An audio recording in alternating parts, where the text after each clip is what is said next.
ஒரு நாட்டின் வரலாறு என்பது வெறும் கடந்த காலம் அல்ல. அது ஆவணங்களில், புகைப்படங்களில், ஒளி மற்றும் காட்சி பதிவுகளில் உயிருடன் நிலைத்திருக்கும் நினைவுகளாகும். அந்த நினைவுகளை காலத்தால் அழியாமல் பாதுகாத்து வரும் இடம் தேசிய பழஞ்சுவடி காப்பகம். அனைவருக்கும் வணக்கம். சமீபத்தில் எனது அமைச்சின் கீழ் இருக்கும் பழஞ்சுவடி காப்பகத்துக்கு நான் சென்றிருந்தேன். இங்கு பார்க்கும் பொழுது நாட்டின் வரலாறு, முக்கிய ஆவணங்கள் எல்லாமே பாதுகாக்கப்பட்டிருக்கிறது. காலகாலமாக வருஷமாக இதை வருகின்ற தலைமுறைக்கு கொண்டு சேர்த்துக்கிட்டு இருக்கிறாங்க. இன்றைக்கி நம் மொழி மட்டுமல்லாமல் பிறர் மொழி, அவர்களோட கலை கலாச்சாரத்தையும் இங்கே ஆவணமாக பத்திரப்படுத்தியிருக்கிறாங்க. இதுக்கு இந்த மலேசியா காப்பகத்துக்கு முதல்ல நான் நன்றி சொல்லணும். Negara Malaysia bertanggungjawab untuk menyimpan dan melihara pelbagai jenis rekod. Dari segi basic, rekod adalah berkaitan dengan kerajaan lah. Tapi pada masa yang sama kita faham di negara kita tidak mencukupi rekod, terutamanya daripada pelbagai pihak, terutamanya pihak individu ataupun NGO. Dalam kes hari ini kita berbincang berkaitan dengan rekod-rekod daripada kaum India lah.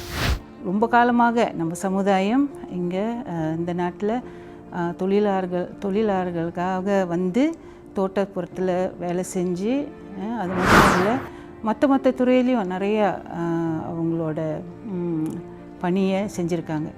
So இதெல்லாம் நம்ம நிறையா பழஞ்சுவடி காப்பகத்தில் ஆவணங்களாக வச்சுருக்கோம். பிரிட்டிஷியர் காலத்திலேருந்து அந்த உள்ள ஃபைல்ஸாக இருக்கட்டும், பிரதிகளாக இருக்கட்டும், மேகசீன்ஸ், அப்புறம் ஆடியோ விஷுவல்னு சொல்லுவோம். அது ஆடியோ விஷுவல் ஆர்கைவ்ஸ்னால் படங்கள், ஃபோட்டோகிராஃப்ஸ், வீடியோஸ், அந்த மாதிரி ஆவணங்கள். மற்றபடி நிறைய விஷயங்கள் இருக்குது. இப்போ உள்ள காலத்தில் டிஜிட்டல் முறையிலும் நிறையா நம்ம சேகரிச்சுட்டு வரோம்.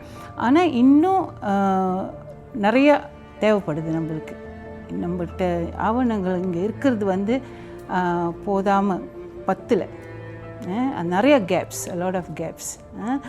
ஸோ இதை நம்ம சீராக கொண்டு வரணும்னா நம்ம இளைய தலைமுறை, எதிர்கால தலைமுறைக்கு இன்னும் நம்ம சமுதாயத்தை பற்றி, நம்ம வரலாறை பற்றி, நம்ம முன்னோர்கள் எப்படி இருந்தாங்க, என்னென்ன வகையில் இந்த நாட்டுக்கு அவங்க கடமையாற்றினாங்க, எப்படி நம்ம நாட்டின் வளர்ச்சியில் அவங்க ஒரு பங்கேற்றாங்க, அதெல்லாம் நிறைய நம்ம சேகரிக்கணும். தேசிய ஒருமைப்பாட்டு துணை அமைச்சரின் தேசிய பழஞ்சுவடி காப்பகத்திற்கான இந்த அதிகாரப்பூர்வ வருகை நாட்டின் வரலாற்று ஆவணங்களை பாதுகாக்கும் முயற்சிகளை நேரில் அறிந்து கொள்ளும் ஒரு பயணமாக அமைந்தது. தேசிய பழஞ்சுவடி காப்பகத்தின் 15 களஞ்சியங்களில் 6 மையங்கள் தலைமையகத்திலும் 9 மாநில கிளைகளிலும் செயல்பட்டு வருகின்றன.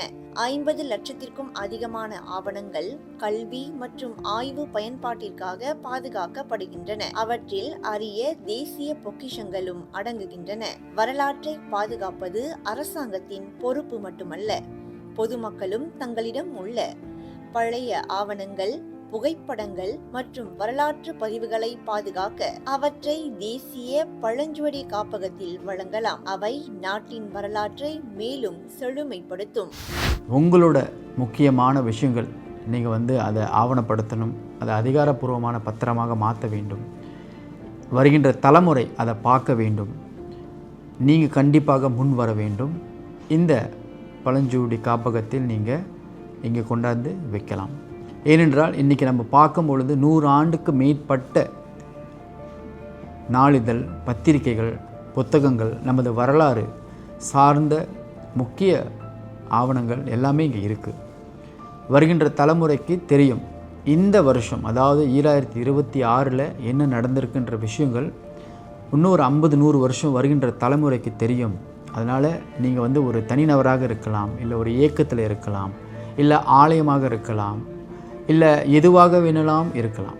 உங்களுக்கு இருக்கிற சில ஆவணங்கள், முக்கிய பத்திரங்கள் நீங்கள் கொண்டாந்து வைக்கலாம். உதாரணத்துக்கு உங்களோட பிறந்த சூறா, பழைய பிறந்த சூறா, இல்லை நீங்கள் வாழ்ந்த வீடு, அந்த சாலையின் பெயர், குறிப்பாக தமிழில் இருந்தால் இதெல்லாமே உதாரணம் நீங்கள் இங்கே ஆவணப்படுத்த முடியும். அதனால் சமூகமாக இருக்கிற நீங்கள் முன் வர வேண்டும். ஏனென்றால் நமது அடையாளத்தை காப்பது நமது கடமையாக இருக்கிறது, நமது வரலாறை காப்பதும் நமது பொறுப்பாக இருக்கிறது.